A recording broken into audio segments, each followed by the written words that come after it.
What is up, my character design compadres?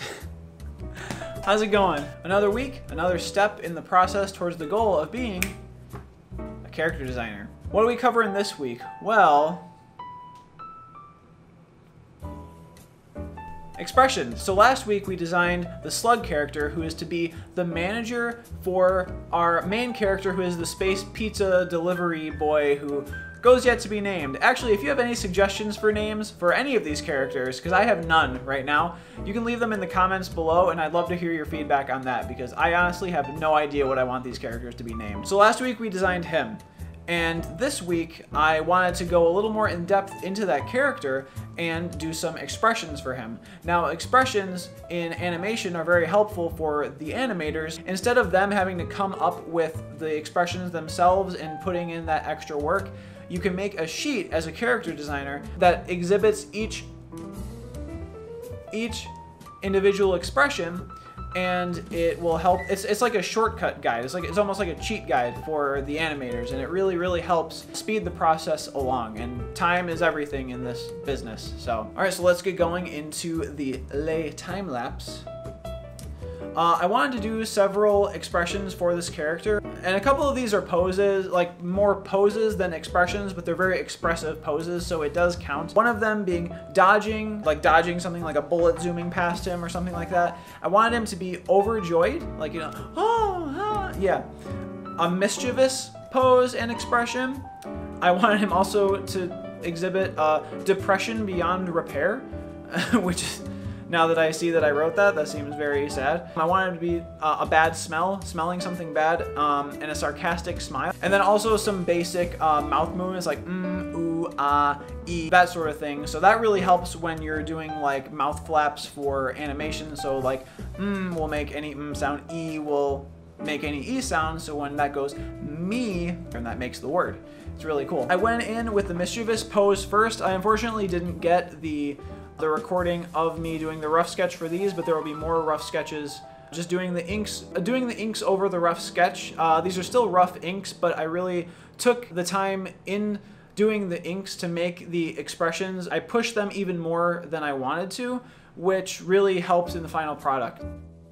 The overjoyed pose, I really wanted to make it feel bubbly and just like springy, almost like he's like bouncing up and down.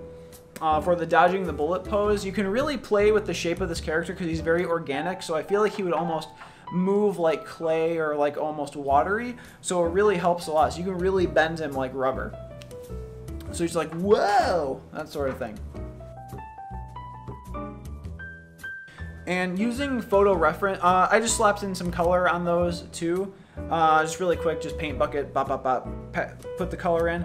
Using photos really helps a lot when it comes to poses like this, because I would have had no idea just like in my mind that I wanted him to look like this, but when you act out the pose yourself and have someone else take a picture of you or just set it up so you can actually get the image of what you want, it really helps a lot, especially with this pose, because even with the photo reference, I was having such a hard time with it because it's such an expressive pose, and I'm trying to implement it on a character that's a very simple shape, and you're trying to do a complex pose on a character that's a simple shape. It actually is more complicated than your own mind would think, because when you go into it you think like, oh, this is gonna be easy, he's just like almost a square, so I just have to make the square look sad. But how do you do that? So it really does help to have the photo reference, and even with the reference it's still a challenge. And in the next pose, I wanted to have him smelling something bad. I played around with the idea of him like maybe like gaining nostrils when he smells something bad. I ultimately dropped that later because I just felt that it still had the same idea if I just made his lips like pucker up a little bit. So I just kind of abandoned the nostril idea, but it was a fun idea. The next one is the mischievous smiles, like the eyebrows and the smile kind of converge like this, like a greater than sign, and that really helps signify that sort of attitude. I really played with the eyebrows as well. I took the eyebrow, the one that's raised up, and I really pushed it up because it pushes the pose to an extreme, and that's exactly what you want in animation. Pushing the eyebrow up like that really makes the expression stand out and push it to an extreme, and it helps a lot in expressing that to the audience. You can see, like I said, about the photo reference really helping. This pose, like I said, was giving me trouble, so I think I erased it probably like 4 or 5 times before I finally got something that I was happy with. But that's really the thing when you're a character designer, or any type of artist really, is to not be too precious with your work. If you draw a sketch and you're like, oh, I spent some time on this and I don't want to erase it, just erase it. If you don't love it, it's not worth saving. Because what's the point? If you're gonna put in mediocre work, it's gonna get mediocre results. If you don't like it, get rid of it. Or modify it until you like it. You know, you just can't be too precious with your work. Finally got to a pose that I liked with this character after several tries, so I went in with an ink to go over it and further detail the character and put a little bit more oomph into it. Added some color into there, just slapped it in really fast behind. I didn't feel like videoing that because what's the point? It's just color copied and put in. Once again, going over the inks with this character and just really trying to push the inks. This is not a detail ink, this is a rough ink, and I'm trying to make the expression still push further while I'm doing these. The final inks are the really clean ones, and that's where you lose some expression and a little bit of character. So you really want to push everything that's rough to the extreme, so that way when you bring that ink in, the final line, and it pulls things back a little bit, you want it to still look very expressive. So if you do something that's mildly expressive in the roughs, it's going to look even less expressive in the final inks. So it's really important to push your roughs far. And here I go, putting some more photos in for reference. These are the mouth expression poses, the ah, e, that sort of thing. I forgot and I do that later, but I just did it from memory. It's not a very hard one, it's just a modification of an E, I think. You just add the tongue. And once again, the photo reference really helps a lot. It really it takes your mind out of the equation when you have to like imagine like, oh, what is the mouth making this shape look like? You've got it right there, and you can focus on just creating a good character. And those are the final rough lines, and we're going to be going into, oh yeah, see there I added the L, the U, and it's not a very hard mouth shape because it's just a modification to the E mouth shape. And here I go in once again with the rough inks that are to push the pose a little bit farther before you go into the final inks. All right, we're just jumping in some color right now, so we'll just time lapse this until the end, and I will be back in a second.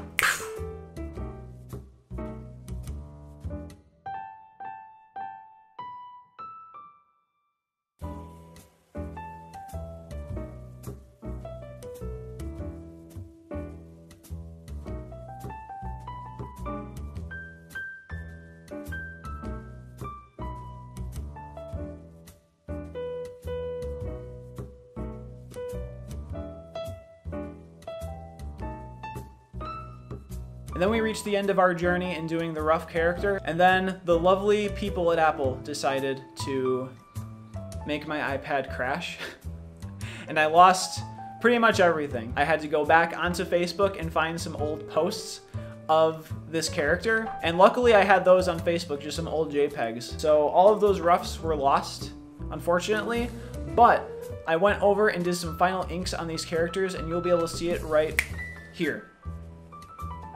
So I wasn't able to record any of that, unfortunately, but when something like that happens, you really do have to persevere and push through regardless of what the situation is. If a client was asking you for this work, you need to get it in on time regardless of what happened on your end. So it's a very good practice in and of itself. So it sucks that it happened, but in another way, it's also good that it happened because it trained me to do 2 things. 1, get my work done in a timely manner, and 2, save my stuff in different locations. I have learned that lesson the hard way, but now I've learned it, so I can almost guarantee that I will never not back up my stuff again. But guys, I hope you enjoyed this video, and if you did, consider subbing and consider leaving a comment down below if you have any suggestions on future content, some characters you'd like to see, some processes in character design that you would like to see. Maybe share it to your friends if you know that they're an artist and would like to see content like this.